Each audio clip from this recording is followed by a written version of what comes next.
And welcome to this IMARC webinar, the next phase for M&A and joint ventures in mining.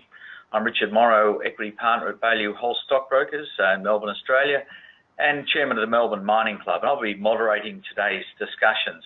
And what a timely discussion it is. Gold prices flying, gold companies are cashed up, iron ore and base metal revenues are lifting cash revenues at the big end of town. Almost cash levels going through the roof. What a great time for M&A. Before I introduce you to our panelists today and kickstart the conversation, there are a few housekeeping items to cover off. This webinar is being recorded and we will be emailing a copy of the recording out to all registrants. So if you need to drop off at any time, don't worry. You'll receive the rest of the conversation in your inbox tomorrow. This session is designed to be an interactive webinar. We'll be running some polls throughout the conversation that will encourage you to take part in, and we'll welcome your questions that you have. Simply type your questions in the questions tab in the GoToWebinar panel on your screen. We also welcome any comments that you may have to contribute to the conversation. If you experience any issues with sound, we recommend that you exit the webinar and log back in. Now, today I'm delighted to be joined by Siri Gienick. She's a principal of Bridge Strategic Planning and Risk Management Group in Toronto, where it's evening, and also involved with Women in Mining in Canada. I have Adrian Prendergast, one of Australia's best mining analysts from Morgans, and he's in Melbourne. Matthew Gill is Managing Director of Precious Metals and Base Metals Group White Rock Minerals. He's got some very interesting projects on the go. Glenn Masterman is Vice President of Discovery and Business Development with Evolution Mining, one of our leading mining gold producers over here in Australia. And to round it off at the other end of the continent, Liam Twigger, Managing Director of PCF Capital, dynamic Perth-based investment bank. I think we've got the mining world covered here, so we'll have access to a broad range of expertise and huge depth of experience and different perspectives from industry. So welcome to all our panelists. And with that, let's jump straight in there, and we'll kick off if we can with Siri. And if I could pose the question, what is behind the major and mid-tier appetite for M&A at the moment, and will this appetite continue in the near term from your perspective? So good morning, Australia, good evening, Canada. And if I had the answer for that, I'd be doing so much better than doing right now. But let me give you some thoughts around what has been happening, particularly in Canada, but we've had some input as well from Australia, investing in some of our Canadian companies. There's certainly a number of reasons. So I'll let the other panelists talk more specifically to the gold prices and to iron ore and what have you. I think we can include a number of reasons like declining inventories. Resources are harder to extract. They're in more remote areas. As we dig deeper, concentrations are not so high. So the merger properly carried out enables to keep growing, to keep increasing that pipeline of projects. I also think very importantly, we can look at economies of scale. So you're seeing organizations come together that are located in similar geographical locations, and they can actually, it actually makes sense to pool infrastructure or talent.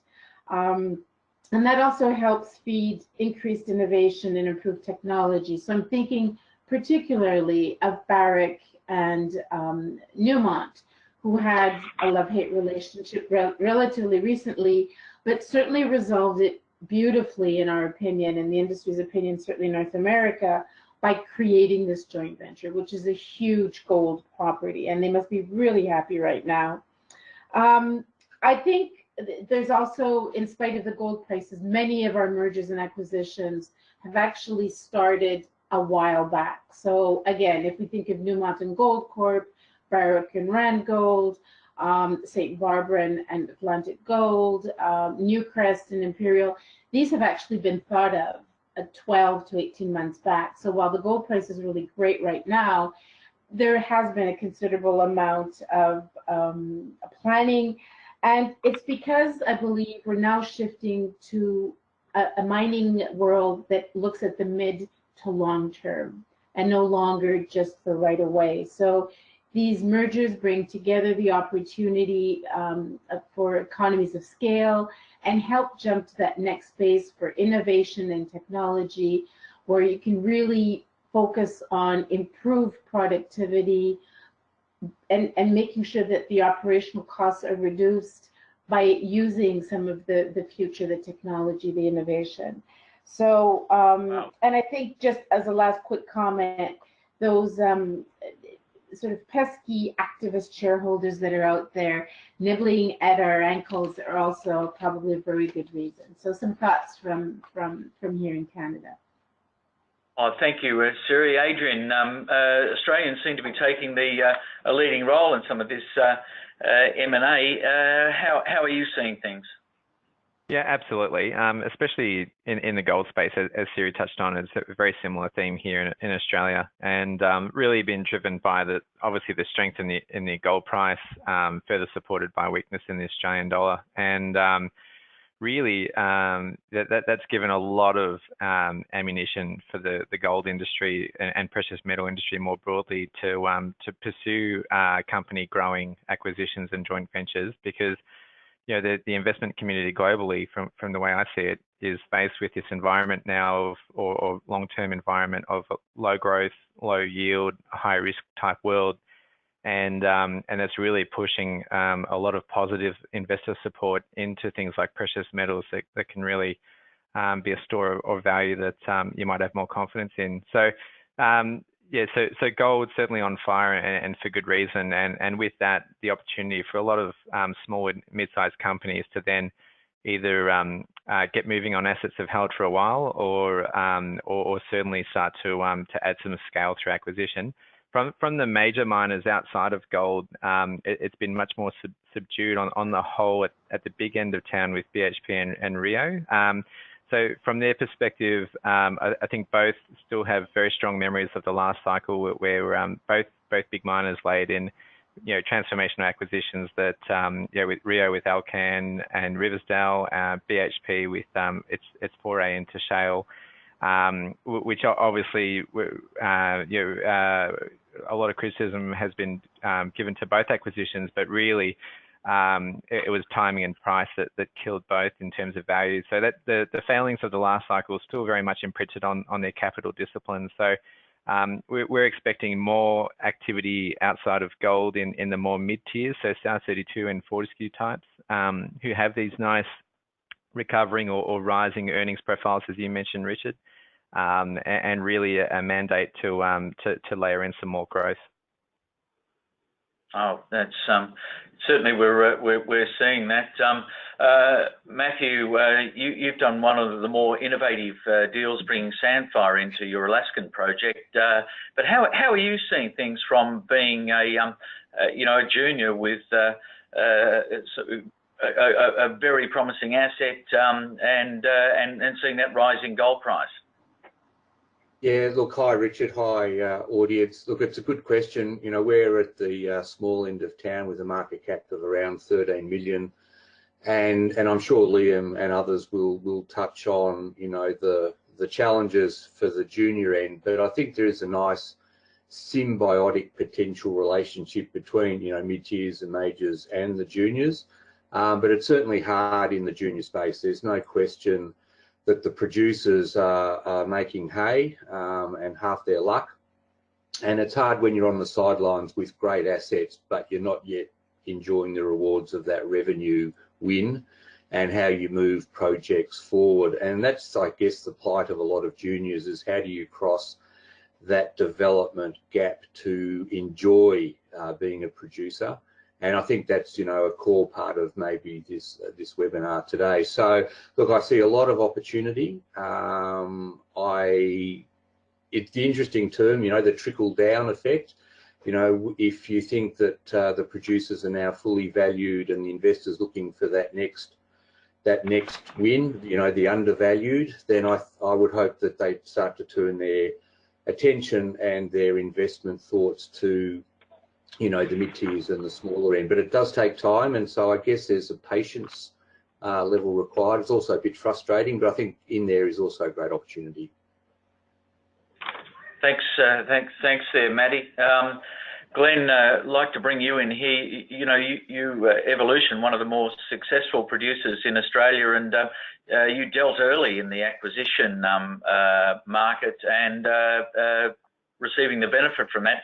How do you see things at the moment, and where do you see the next steps going in you know, the development of Evolution and also in the industry?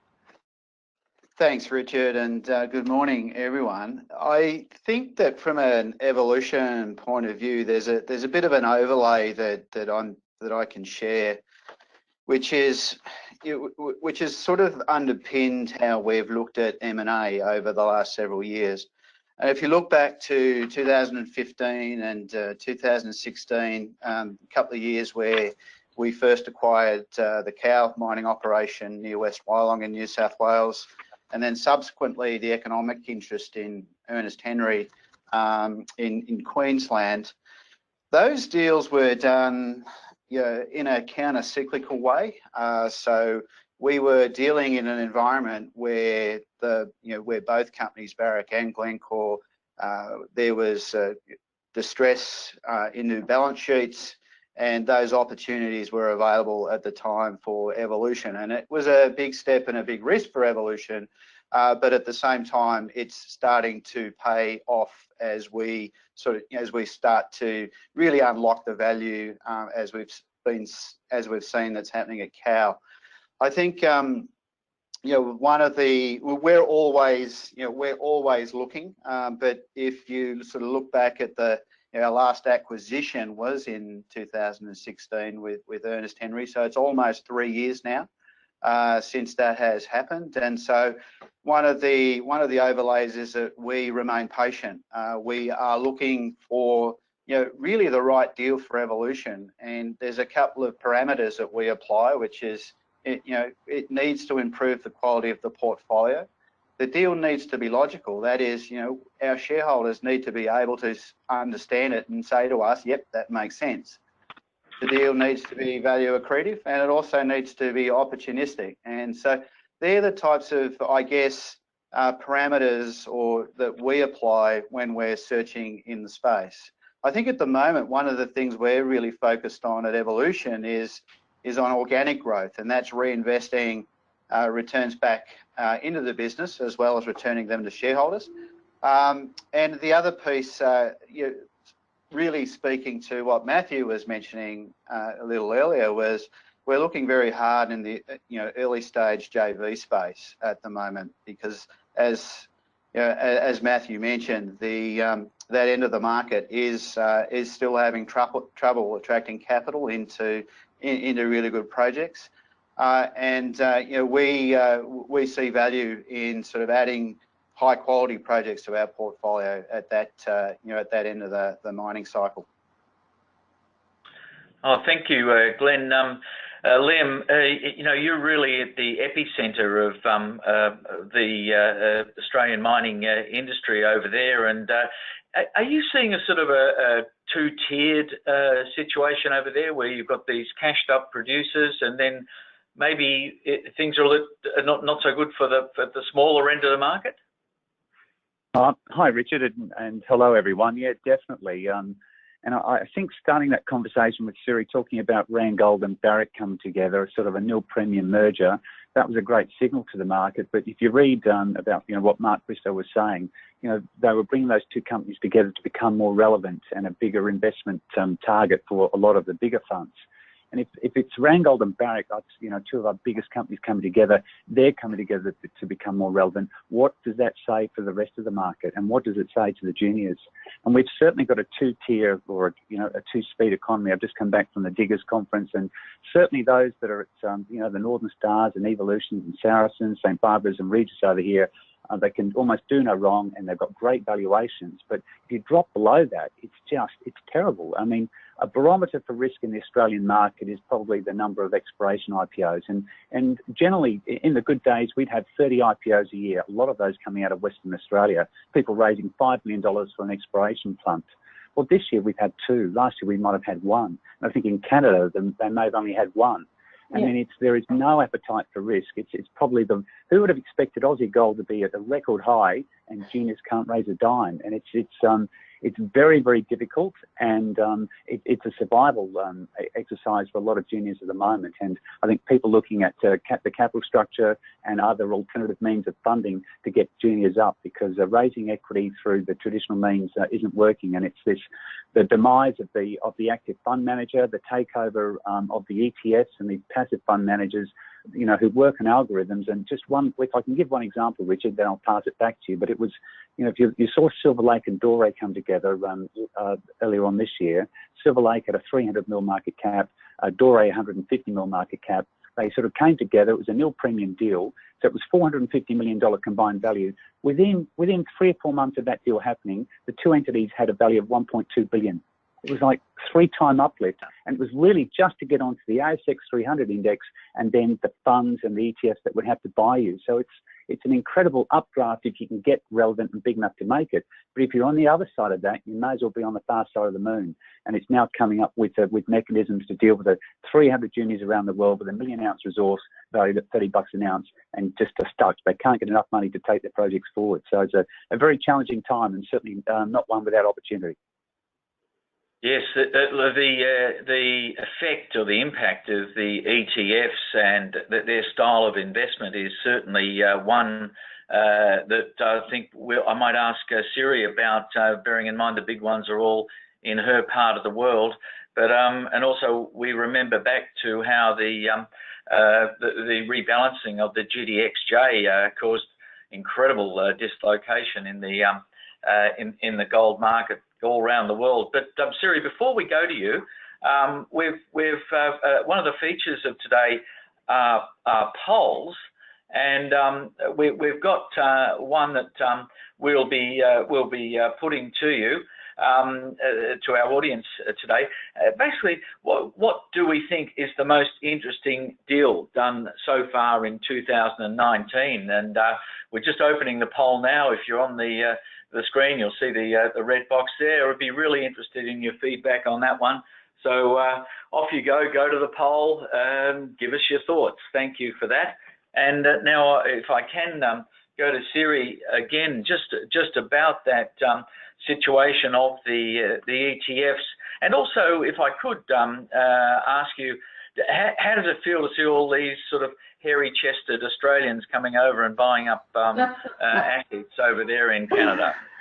Oh, let me answer the first one. It's so much easier. Besides the ETFs, and we're recorded, as I was reminded earlier, so I'll be careful how I answer that. Besides the ETFs in Canada, our challenge, and you've probably read about it, has been cannabis and cryptocurrency. So if the ETFs weren't enough and everybody wasn't taking on a different approach to that, in the last couple of years, all the money's gone to legalize to cannabis and cryptocurrency. Now it's starting to shift, because in the cannabis market, for example, and no surprise, there's been huge amounts of illegals and corruption and what have you. So that's slowly falling apart. And I think cryptocurrency is as well. So that has detracted from the juniors, and all of your comments about leaving the little guy behind, even though they've had a great asset, what have you, is an issue. So finding creative ways to raise funds is certainly a concern here. We are seeing our markets shift. We're seeing the industry shift. We're seing mergers and acquisitions very much like Glenn said, and I think you all said, whether they're mergers or JVs, they need to make sense. And being very partial, obviously, to de-risking projects for the juniors, and there are so many out of them, so I don't know how many are on the ASX, but there's probably way too many on the TSX right now, or the TVX.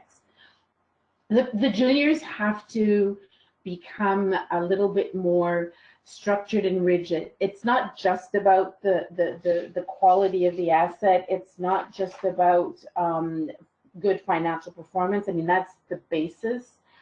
But you're going to have to continue to create realize value in a really sustainable manner. So the word that none of the mining industry is really crazy about, the sustainable word, that S word, is, and what does that mean and what does it look like? So companies will not, even though gold is high and there's some incredible opportunities, what you're seeing is careful investors, but also looking for projects that are de-risked. Nobody wants to buy somebody else's community problems or geopolitical problems or tailings problems or whatever.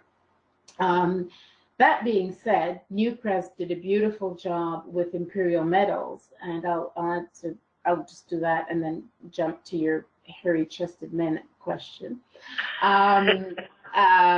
Is that Newcrest invested 70% into Imperial Metals, or the I keep forgetting it. It's the Red Chris mine, and one of the major reasons was because of the strength of the technology of Newcrest around block caving, which was one of the requirements for Red Chris. And Imperial Metals, for those of you who aren't familiar, is the Mount Poly company. So their financials are not as strong as they could be, to keep it politically correct.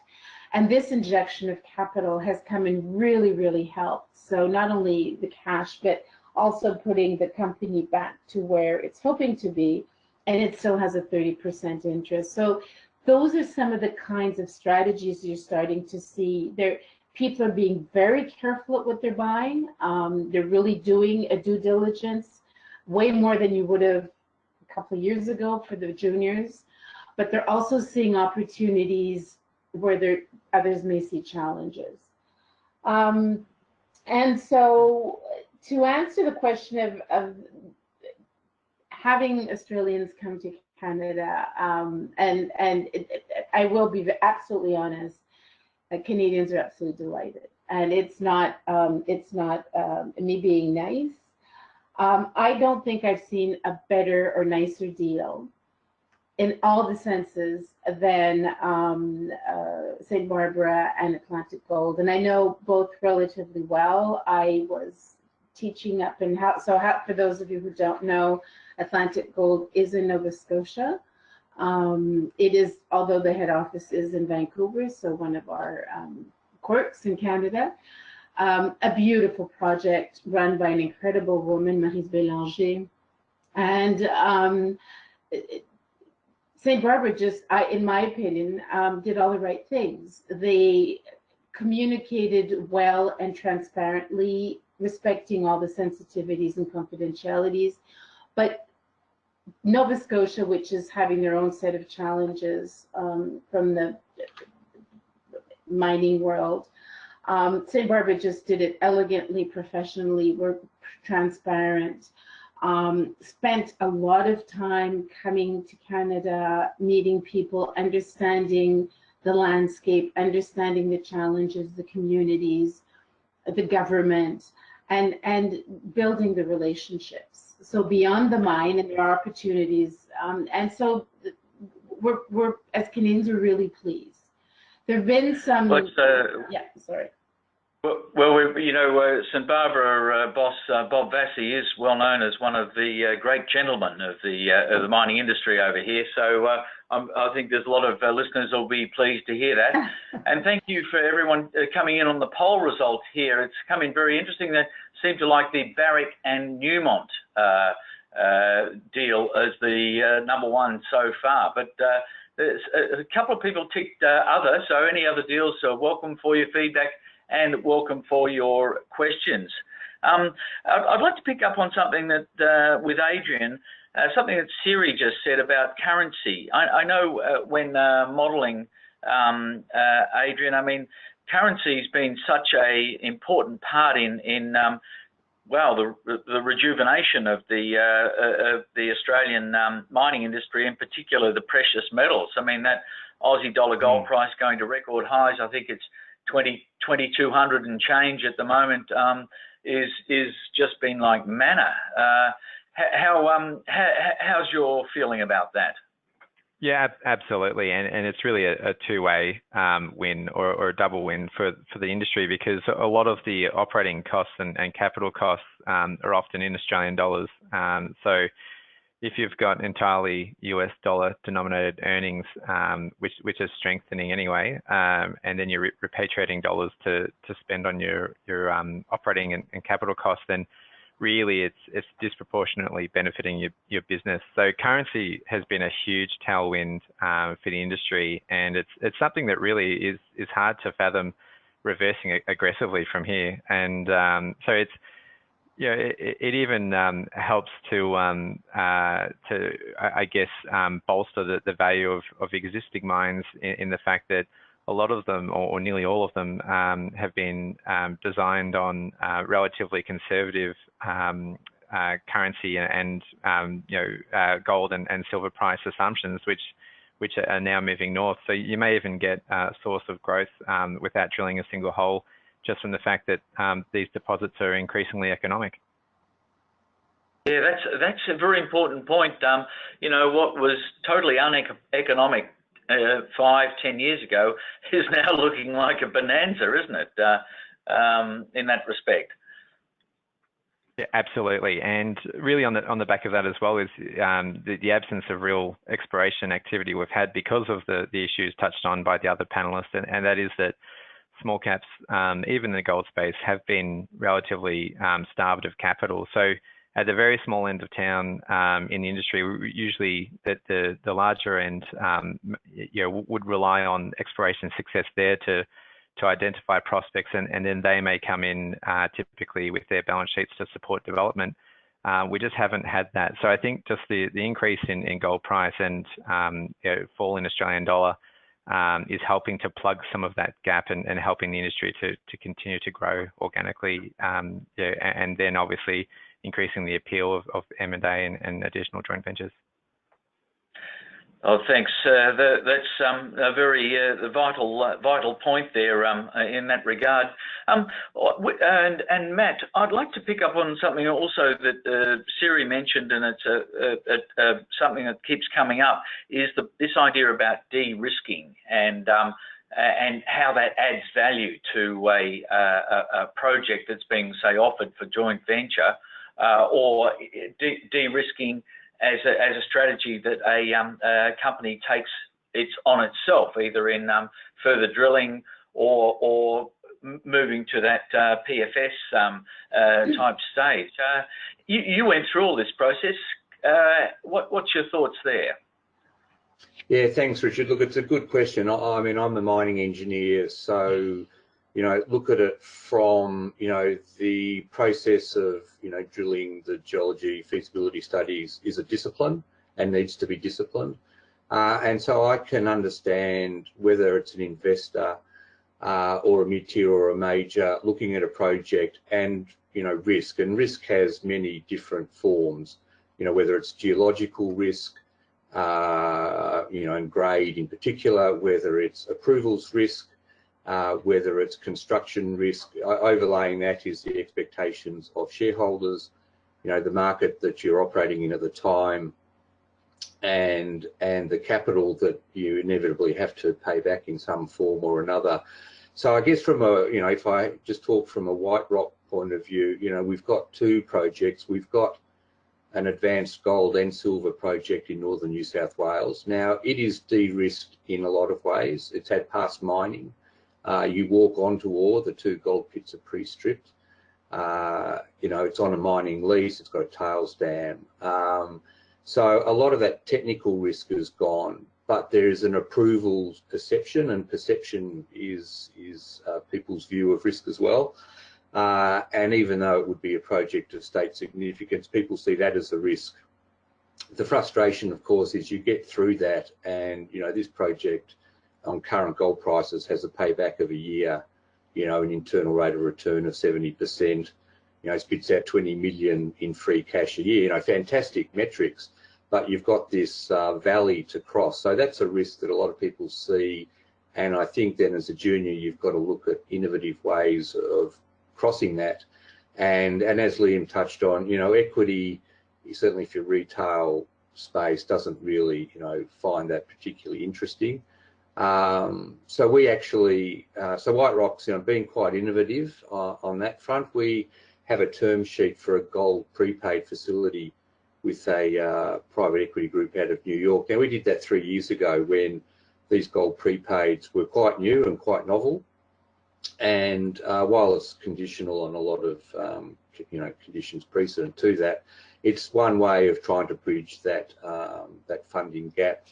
Our other asset is a high-grade zinc and precious metals project in Central Alaska, and it was tough to find interest, even though it you know, grades over 12% zinc equivalent. So we raised money on the equity market last year, but that attracted the interests of Sandfire Resources. So they ended up, and they are now our largest shareholder, and are doing an earning JV. So I think White Rock's a pretty good case study of when you're a small junior trying to be innovative. Everyone believes that they've got great projects. Everyone believes that they've got a good board. Everyone believes that they're undervalued, but you've got to do more than that. You've got to try and work out how to move the company forward and extract that value if you believe it's there for shareholders. So, you know, Richard, that's probably a bit of a long answer, but there are two examples of how we approached it. And so having Sandfire, I guess, from a risk point of view in our corner as a cornerstone investor and earning in, you know, they did their own due diligence. If anyone knows Carl and that team, you know, they don't throw their money around lightly, but they are motivated to find replacements for Degussa in WA. So to have $1 billion company in our corner and funding into our project is a good financing de-risk for a White Rock shareholder, because there's a source of funds for that. We're currently managing that program.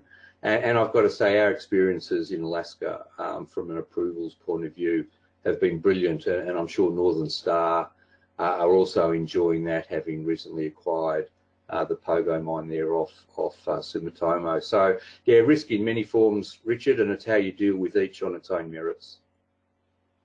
Thanks, Matt. And if I could move on to Glenn and pick up on that comment about the currency. I mean, is this weak Australian dollar stopping Evolution from going overseas? And then can also think about the financing options. I mean, how do you feel about using debt? You've handled that brilliantly over the years. But you know, it has taken mining groups into difficult waters from time to time. And how do you feel about, say, debt versus equity?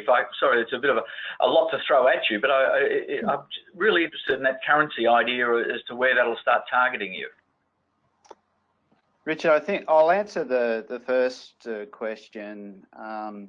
And I think, you know, in terms of sort of the international currency effect and, you know, whether or not that's sort of driving or influencing the way in which we look at things, or even strategy more generally. And I think it's, you know, it's fair to say that Evolution has a really good track record of operating in Australia. We do really like being here in this country. We also feel, though, that you know, North America, you know, Canada, the US do offer complementary opportunities. So we're definitely open to searching in that space. We have been turning stones there and sort of active across a range of projects of differing maturities. So I don't see, you know, we're not necessarily guided by the currency effect. We're more interested in recognising the opportunity. Is there quality, and is there logic in the opportunity? Coming to, I guess the second part of your question, maybe if you could remind me what that was. Yes, just how your thoughts are about debt at the moment. What sort of debts are you being offered? Are banks active? Are we thinking convertible notes? Interesting, you know, new interesting variants. streaming's been mentioned, which I might take up with Liam in a minute, but those type of financing options that that may or may not be available to you. And by the way, we have those couple of charts there up on the screen. You can see the Aussie dollar gold price there in green, and the US dollar gold price in blue, and you can see that currency dynamic there impacting on a positive side on the Australian gold producers. Yes, just on that subject of debt, different types of debt and funding alternatives. I think each deal we would address on a case-by-case basis, and as we've illustrated in the past, we've done combinations of both debt and equity, and our view in the future would be that depending on the nature of the opportunity, the structure of the transaction, we'd be open to various combinations of how we would approach it. Yes. Yes. Are banks active at the moment? Are they wearing out the carpet on your in your hallway, coming to knock on your door and offer you new ideas? Oh, look, we have banks visiting and dropping by with various ideas that all of the time, and of course, so yeah, we're often in conversations and open to those suggestions. That's very good. Thank you. Liam, one of the questions that come up from our listening audience here is regarding a deal focused in Western Australia, Wesfarmers bidding for Kidman, but the M&A cycle over there is certainly quite warm. The water is quite warm. How are these things playing out in your mind? Look, it is very choppy. I mean, the heat's come out of that lithium market, and there are some of the lithium guys that are under pressure. They couldn't get funding from the mainstream banks. A lot of those guys went to the high yield market to get funding, and time will tell whether or not that was a smart move. But it's in terms of getting bank debt, it's great again at the big end of town. I'm sure banks are wearing out the carpet at the towards Evolution. Have done a fabulous job, but at the smaller end, they've had a white knuckle ride on a couple of the smaller juniors. They've lost their shirts. Well, I wouldn't say lost their shirts, but they're in trouble at Gascoigne, being with the administrators being appointed there. So at the smaller end, in the good old days, you might be able to get 50% gearing, maybe a little bit more from the banks, but at the moment it's probably dropped back to 50% if you can get it at all. On the M&A side, there's plenty of opportunity, but I guess the juniors don't necessarily have the projects of the size and scale that will be of interest to the majors for an outright takeover. But I like the joint venture model. I think that's been very successfully used in Western Australia, and the best example is Gold Road developing Gruyere and bringing in Goldfields. That was a fabulous transaction, one of the best that we've seen. And Gold Road doesn't necessarily lose its takeover premium. And the issue with a strategic partnership, I mean, a joint venture at the asset level works well, but if they come in and take 20% of the company, well, then you've probably given away, or it's going to be very hard to get a takeover premium back into the company. So joint ventures are a great way to try and develop assets and not give away the crown jewels. But it's tough out here, Richard. And what we're seeing is more. We heard Matthew talk about the gold prepay, and that was put on the market or given to them about 3 years ago. I can see a lot more of that coming through to fund juniors. With the gold prepay or a streaming deal, it's a pre-purchase of the ounces that you've got. You might have a 1 million ounce resource, and they might pre-purchase, say, 50,000 ounces of that, maybe for an upfront sum. And it's shifting. It's sort of recognising that there's no equity available at the small end of town. And rather than trying to raise equity, what the market's saying is we don't want to sit at the bottom of the capital structure. We don't want to be the last ones to get paid after you raise money from equity. You spend it on exploration, you spend it on salaries, you spend it on bonuses, and then if we're very lucky, if you develop a project, we might get a dividend. I think maybe that window's closed. It might have closed for the next 3 years, but the prepays where guys come in and say, well, we'll buy some of your future production, and we want to be at the top of the capital structure. So as soon as you start getting into production, you start paying us back. And it's that shift in that capital structure which we're seeing now coming onto the market, and we're seeing more and more of those. So the streamers, and traditionally they've been the Franco-Nevadas and the Ciscos and the Silver Wheaton and Wheaton Precious. They've been doing streaming deals at the big end of town. I can see a shift coming through to the junior sector, especially if they've got a resource and the potential of getting production. I can see funding, in chunks of 5 to 10 million to take people from where they are, from a scoping study to a decision to mine. So there's a lot of very exciting developments. Gold price is strong, equity markets are tough. One door closes being the equity market, another one opens being streamers. And the JV market is still, pretty alive as well. And I'd recommend that as something to promote if you're a junior looking to try and attract some funding. So I don't know, Richard, I've covered a range of topics there. No, thank you. While I've got you, can you give us a bit of colour around your firm's recent link up or deals with the Chinese group? That sounds like a fantastic merger, or not merger, marriage or engagement. Let's say it's early days between a big source of capital and the people who really got a keen interest in gold and other metals. Yeah, look, thanks for asking that question. No, we're very, very excited with it. We've recognised the lack of equity capital that's available for the juniors, and we've been promoting a vehicle called Future Gold recently, which was to raise $200 million to provide streaming into the junior sector. And the other avenue is out of China. There's a lot of capital. As a result of this trade war, without a shadow of a doubt, as a result of the trade war, the Chinese government is promoting Chinese companies to go and expand, to be less reliant on US trade. And we're seeing that. I was up there a couple of months ago, and that triggered the Zhaoxin joint venture through the Golden Gateway, is that they're looking to get capital into Australia. They love Australia. They recognise that some of the deals that have been done in the past probably weren't great, and coming in and writing a cheque and buying assets without any assistance, maybe you'll pay too much. So coming through a joint venture where they've got a strategic partner, and that's what PCF sits on the other side of the Golden Gateway joint venture, we are there to generate opportunities for Zhaoxin in the first instance. They're looking at matching their gold production in China with Australian production. So they're looking to acquire maybe 670, 700,000 ounces of Australian production. And then for other opportunities, we've got access to the rest of China. So there would be 50 to 60 to 100 Chinese companies looking to put equity and make project acquisitions into Australia. And we're hopeful they'll come through this Golden Gateway joint venture, with PCF being, I guess, a trusted advisor, and we'll be vetting opportunities and serving them up. We don't have to show any opportunity to the joint venture, so we keep our independence. But if people are looking to raise capital, we've got another avenue for funding. And it's just, the market changes with equity being so hard to come by at the smaller end.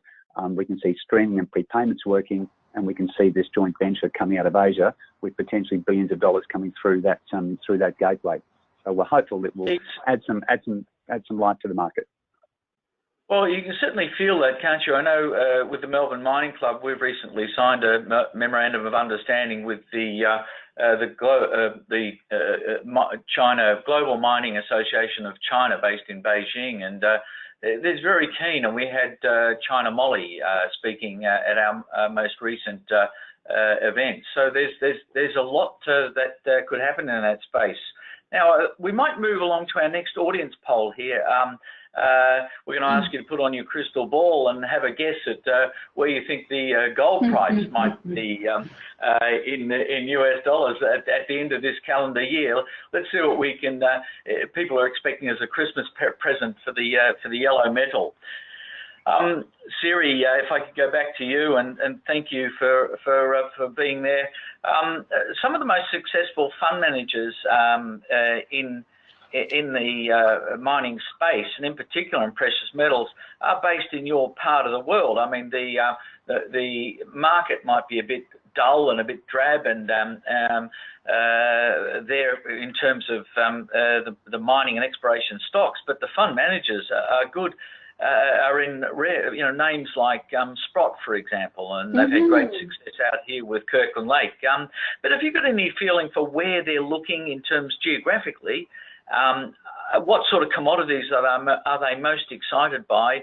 and are juniors on the menu, if you like, for their for their source of, or target for investment?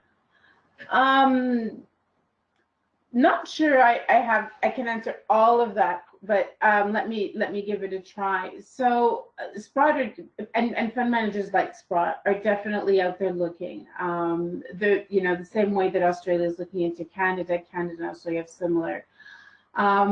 China is a bit of a conundrum for us. I think we're not that appetite, and I'll speak for myself, but I do admire Australia looking at China. Canada hasn't always had the best relationship with China in their investments here, so I think that might take a while, although I think that what Liam's done is actually quite admirable, and be keen to learn more about it.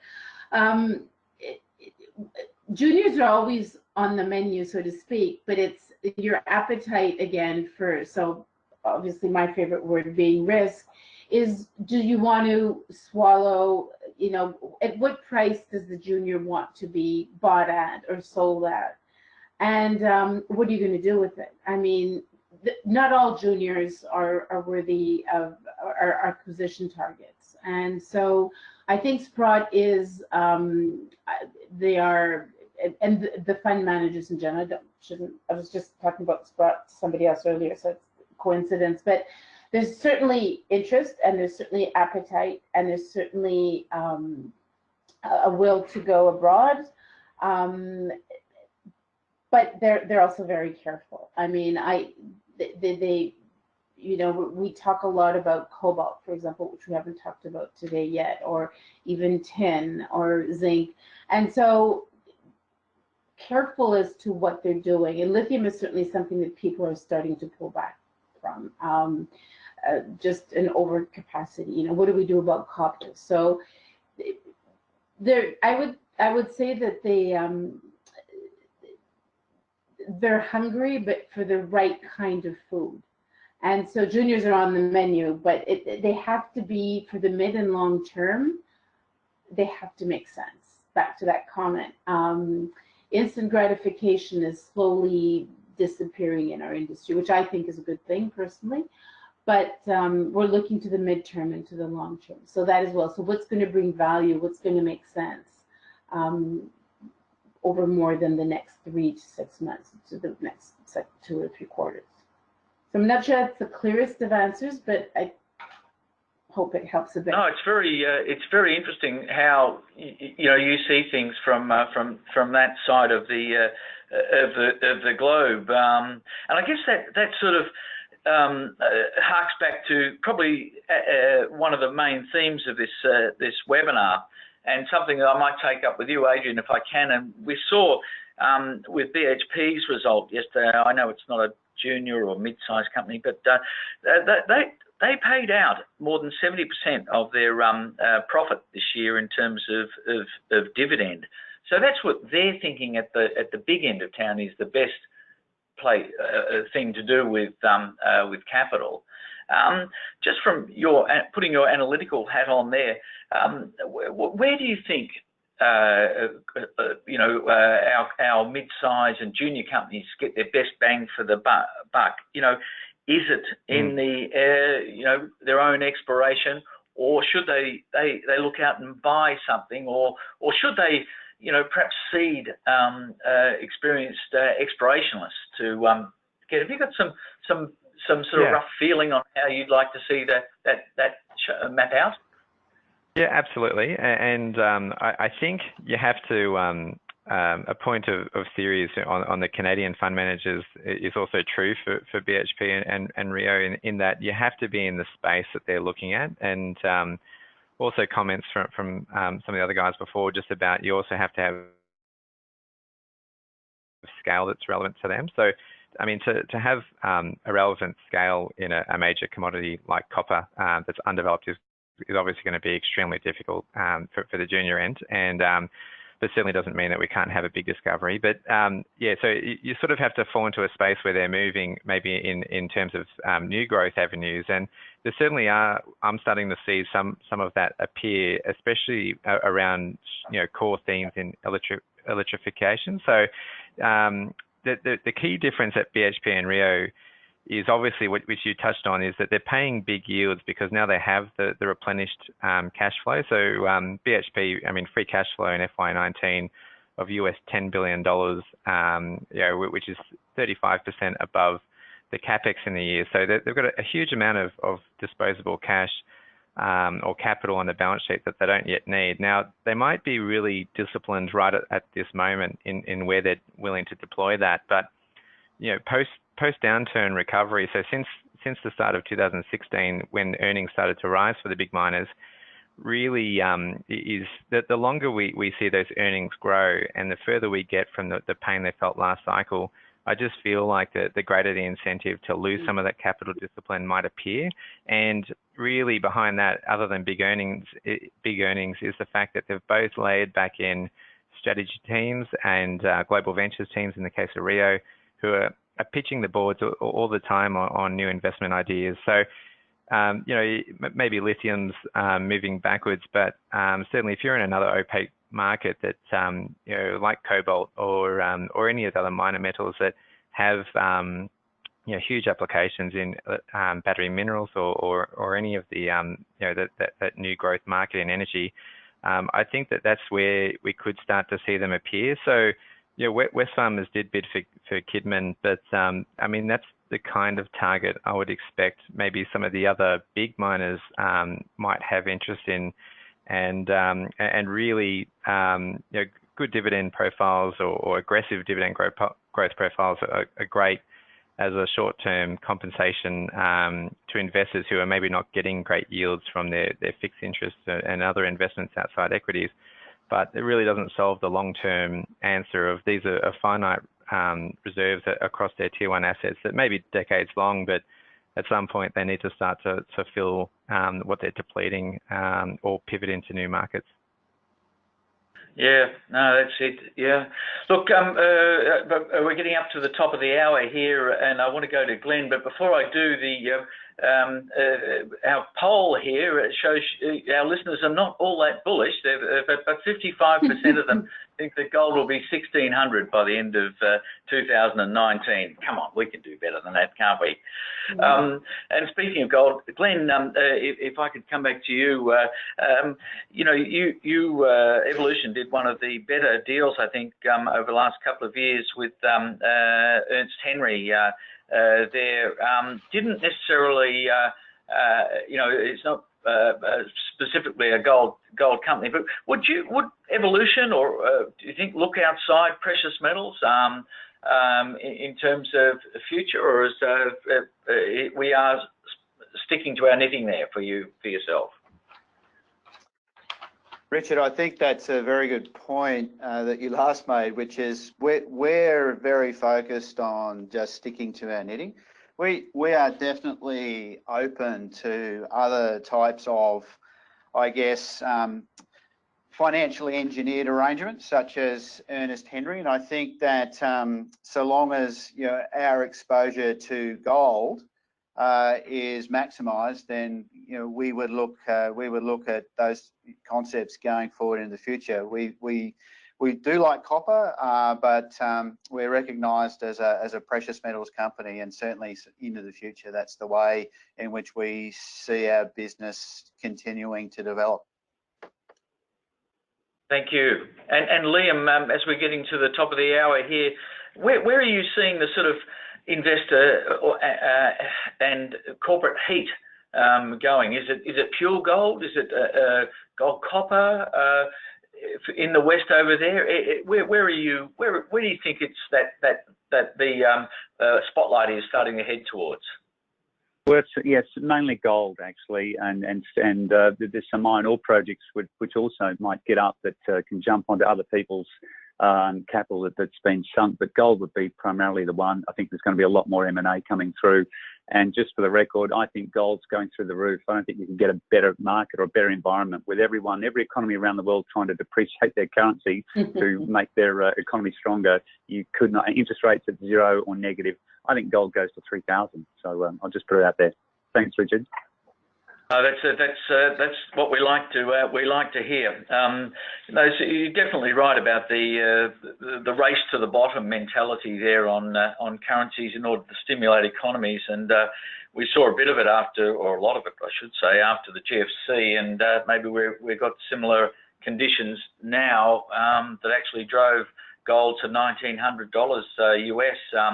That would be a very big number in Aussie dollar terms, and something we'd all welcome. Well, look, I must wrap it up now. Thank you. It's been great, and I really want to thank our panelists here today, Siri over there and keeping up late in Toronto, Adrian in Melbourne, Maddie, thank you very much for weighing in there. Glenn, really appreciate your comments, and Liam, thank you for yours as well.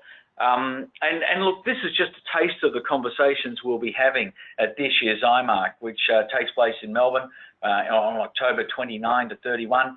And, you know, IMARC's been amazing this year. It's going to bring together more than 7,000 leaders, innovators, and key players in the global mining industry.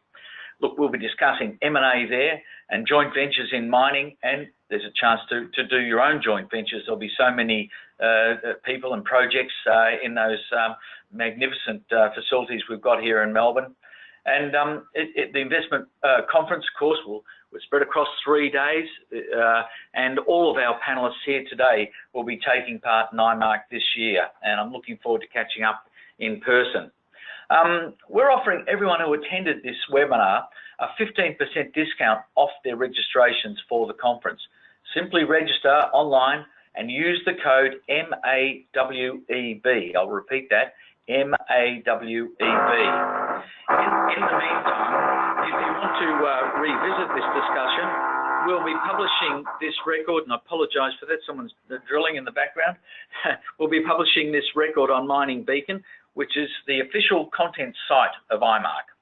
We'll also email all registrants the link once the recording is ready, so keep your eye on your email inbox. IMARC will be holding more webinars between now and October, just to give you a taste of some of the conversations we'll be having at the event itself. So keep your eye open also. We'll let you know when they're coming, or head over to miningbeacon.com to see what's coming up next. Our next webinar will look at the need for miners to integrate social performance into operations. Very important in this day and age. In fact, some would say the most important aspect confronting miners. And, on a non-mining space anyway. And finally, at the end of this webinar, we're going to have a short feedback survey which will appear on your screen. So please do let us know what your thoughts are of these conversations, and what other conversations you might like to hear in the future. It'll only take a minute or two to complete. Well, thank you all, and I look forward to seeing you at IMARC in Melbourne in October. Thank you once again.